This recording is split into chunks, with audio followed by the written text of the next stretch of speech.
everybody. Welcome to my channel, Silverrat. So, today we're going to talk about words, right? As simple as that may sound, words, the things that we say get really complicated. So, as a kid, I'm still a talker. People that know me know I talk, but I have my moments when I'm quiet.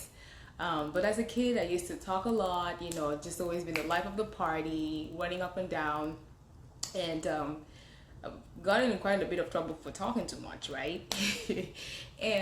But as I grew older, I realized that silence is golden, and it's good to just sit and just be quiet sometimes. God took me through a phase where he needed me to kind of like taper down my talking, and which is not as easy. It's not really easy because by my nature I like to talk. So, but I realized I have those moments where I really don't want to talk.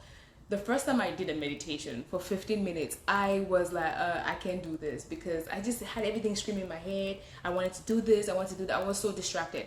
But I just challenged myself to like do it for like a week.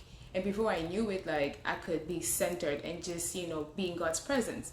And I'll tell you, like, now I would go to the chapel to, just sit for an hour, and like I always tell my friends, I'm going to go visit Jesus and say, hey, and just go sit there and just, pray and just sit and not just sit. Sometimes I don't even have anything to say. I'm just sitting there in silence, right? And it was not easy the first time for an hour, especially, but I've gotten better at it. And so, but with that being said, it just has been a journey for me with words. When you're angry at somebody, so somebody tells you something and you're like, oh, you know what? I'm going to tell them, I'm going to show them, the next time they tell me XYZ. And then when you have an argument, you're like, you just go ham, right? You're just telling them this, you did this, you did that, you did that, you did that. I fall into that category. I know some people don't. I do. And it's something that I need to work on because then when I am mad, I blow up. And when I blow up, it's like everything you've ever done to me since thy kingdom come, I'm going to tell you. Yeah. So for me, it's been like a journey where I've had to learn to sit down and, like a friend of mine says, like you have to listen to them. You don't listen to answer because you're not listening, because you're just waiting on your turn to talk and you're like, boom, like, okay, this is what she said. Okay, I'm gonna say this. And sometimes we use our words to just hurt the next person, because we've been in our minds planning on how we're gonna set them straight, right? So for me, it's been one of those things where I have, as I grow older, I learned that I need to, even with my relationships, I need to learn to speak to them better. And also I think that a lot of us with our families, we're much harsher to them than we are with our friends. And I get that the friends are the family you choose, but if we chose to talk to our families like we talk to our friends, and how we're careful with our friendships, I think that most of our friendships with our family too, our relationships with our family members would grow, right? So yesterday, a friend of mine visited me with his wife, and it was so nice to see him because I haven't seen him in like 20 years. So it was nice to just sit there and we just started talking about, secondary school. We went to, school together, just things that we did, and, where we were, where we're going to, where we're at, some of our dreams and hopes. And, it was nice to see him. And I told him, being younger, I used to really let people's opinions of me weigh on me, be the final verdict. And I remember I wanted to do something, and I spoke to a friend of mine, and she told me, oh no, you can't do it, it's not you, it's not this. And I actually believed her, and I never did it. But when I look back, it wasn't her fault, but it was mine. But in hindsight, maybe I should have known me a little bit better, but I didn't. I was just a child too, right, growing up. But I've also, along the years, I actually morphed into somebody else. I actually like shut down from a lot of things because I just didn't want to be out there or people criticizing me and stuff like that. But you guys know what? In this season, God has brought people into my life that have been speaking life into me. And it's been amazing. It's been really amazing. And I really thank him for that, because sometimes you're like dead. You don't know what to do. I mean, of course, you're dead inside, but you're out here just like living or just smiling, because I laugh a lot. I like to joke a lot. I just am a free person sometimes, right? And I'm just like, you know what? But then God allowed people to come into my life and challenge me and tell me you need to do this. Like my older sister, and just disclaimer, y'all will be hearing a lot about my older sister because she's a mentor, she's a mom, she's everything to me. She definitely sets me straight on a lot of things. And she speaks life into me.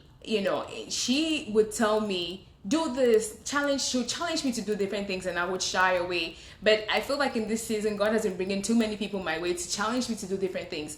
And as they're challenging me, they're speaking to me with charity, the words that they use. Even if I do something wrong, they would use words, to convey their message. And the way they use those words, it's so beautiful. I'm like, can somebody teach me how to speak like that? Because I'm one of those people, like my friends would tell you, like, it got to a point where I'm like, which kind of friend do you want me to be? Do you want me to be the one who's going to tell you straight up? Or I don't know how to use words to be soft, right? Yeah, I have a friend, she's skilled at it. She's really soft with her words, but she's getting her message passed across. I'm like, I think that's a gift that God gives other people. I don't have that. I just say words in my mind. And 9 out of 10 times people are like, Rami, you need to learn to to tone down, But I'm just grateful for this journey that God has put me on, with everybody that has been on my corner, supporting me, rallying me, wanting me to be better. And I feel like we should all go out there and be the same to other people. Words are such a powerful, a word is such a powerful tool, right? Like the way you talk to another person can change somebody or can spark something into somebody. So people, we should all learn to speak life into each other. No matter how bad the situation is, let's learn to speak life into each other. Because then you grow and you flourish. The world is so sad, right? We have so many things going on in this world, and the least we can do is to be kind to one another with our words. And if you don't like somebody, please don't say anything. You're better off not saying something to them that will put them down. Just, learn to speak life into another person. Don't put them down. Just be you. Just be nice. Just be kind. And like my sister always tells me, sometimes you need to ask God to give you the right words when you're in a difficult situation. And I know that sometimes I say that, I tell God, please give me the right words. I'll still go ahead and do whatever I want to do. But sometimes it's just to take a step back. If you don't have anything to say, if somebody tells you something that is really hurtful, just take a step back and, digest it, and then come back and have a conversation with them, right? So guys, words are very important, and we should learn to pour into each other good things, positive things. Just, let's learn to do that. And with that being said, that's the end of today's topic. So please like, share, and subscribe, and I'll see you in the next video. Bye bye. Bye bye. Bye bye. Bye bye.